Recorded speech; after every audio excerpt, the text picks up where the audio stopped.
to 14-1 with Jimmy Butler in the lineup. That is wild. 14, and they played some really good teams during this stretch. Steph goes for 28.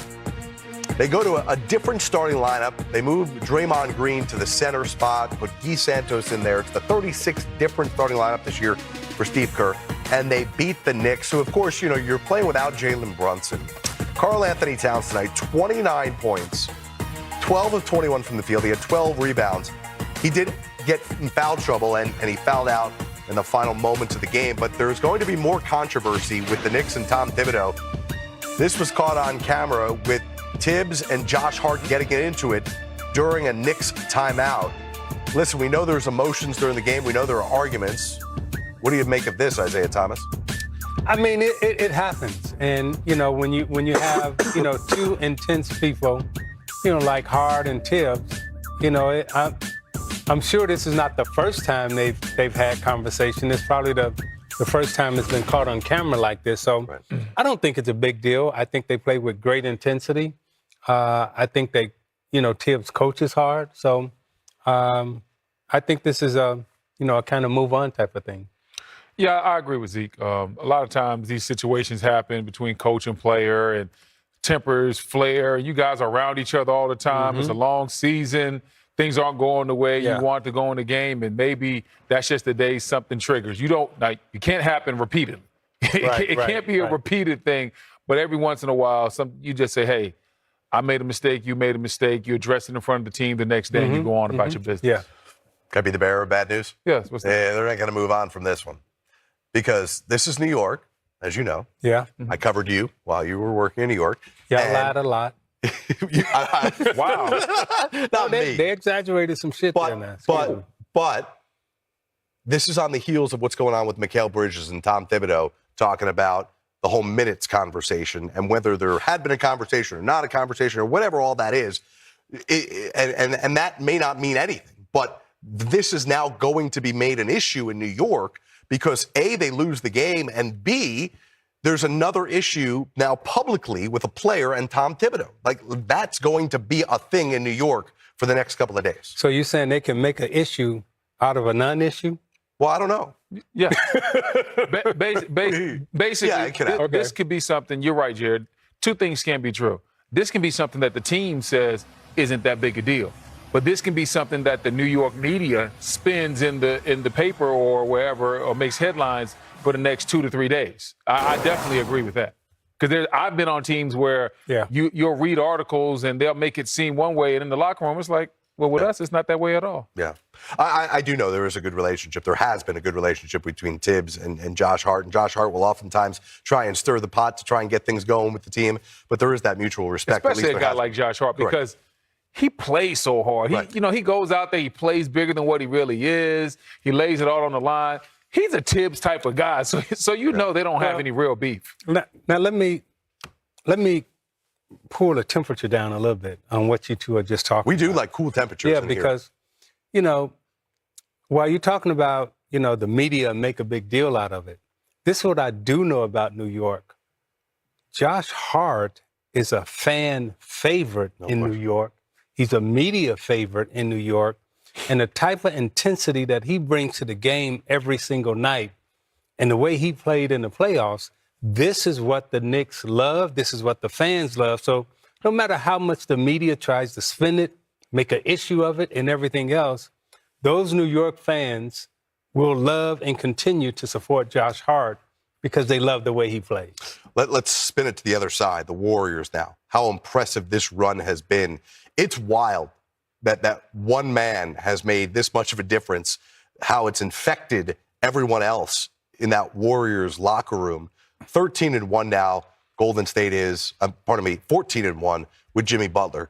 Why do you think that they've been such a different team? I think Draymond said it best. When they made the trade, Jimmy just brought confidence, you know, and mad confidence in the NBA. And it's 450 NBA players. And a lot of times your coach can make you lose confidence, or you can lose confidence within yourself. What Jimmy has brought to the Golden State Warriors, and it's not the stats, he's given them mad confidence. And for Draymond Green to say he's given us confidence when they're a championship, team, him and Steph and everyone else, I mean, that's what he brought to the team, and you win with confidence. Championship level teams understand when they have it and when they don't. Mm-hmm. And Draymond has been a part of multiple championships. And he went through the beginning part of the season, and he realized, he looked around that locker room, he said, we might win some games, but we're not good enough to win a championship. And then to your point, Jimmy Butler comes in there. Yeah. And you see he raises the tide. Oh, we have another guy that we have a true secondary star that we can go to with Steph Curry. We can take Steph off the ball. This guy can create his own. He can get his own shot. This guy can create shots for Steph. We have another guy that is creative with the ball in his hands. And then the guy's swag is through the roof. And that it is. And Jimmy has that swag, that aura, and that rubs off on your teammates. And it rubbed off on Dre right away. When he walked through the door, he believed he could help that team win. Yeah. He's fit in seamlessly. They talked about how he picked up the plays, how smart, how intelligent he is. And next thing you know, he's out there helping them win right from the jump. And they're winning some of these games, like the night like tonight, he didn't even play well. They still win the game. There's nights where he has 11 points, six points, and they still win because he's doing other things. He's contributing in other areas. But like you said, he brings that swag. He raised the tide of where Golden State was mentally. And you have to believe you can win before you can actually win. And you got to give Coach Kerr credit also, because while we talk about Steph and Jimmy and Draymond, what Kerr has done with all of these G League players that come in, rookies that come in, that, people that most teams and players have never heard of, he's putting them out on the floor with Steph, with Draymond, with Butler. So they get mad confidence that way also, because they got a coach. I'm going to keep saying this. When your coach believes in you and he trusts you, as an NBA player, there's only 450 of them that make it to the NBA. And a lot of these players in the NBA have coaches that don't believe in them. Yeah. But when one of these guys get a coach that believes in them, they go out and they perform at a high level. But when your coach don't believe in you and he's jerking you around, guess what? You out there like this. But again, there's only 450 of these guys. And when they get to this level, everybody can play. There's not one NBA player that can't play. Yeah. There's 450 of them. And hey, everyone that gets here and they make it here, they can play. This guy won a championship. They said a lot of stuff he couldn't do. He got with the right team, the right coach, and guess what? He's sitting here as a champion now. Yep. With all the stuff that they said he couldn't do, but he won. I didn't know they were talking that bad about me until you said it. Oh, yeah, they said, hey. He's digging it up. No, I'm messing with you. No, but you know what I'm saying? Yeah. Like, you found a coach and players that believe in you. Yeah. And that's such a key today, and that's what's happening in Golden State. And to your point, tonight they plug in Guy Santos into the starting lineup, right? He hit a three from the corner. Right. Right? Yeah, Quentin Post comes out of the starting lineup, but he had been playing really well for them. Guys like that plugging in. I just want to say, a couple of weeks ago, people were talking about Lakers in the second spot. They're going to win the West. They could challenge OKC.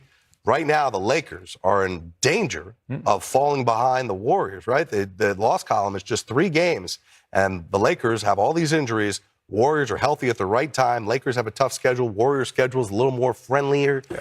It's looking like the last 3.5 weeks of the season is going to be awesome. 4 weeks of the season is going to be absolutely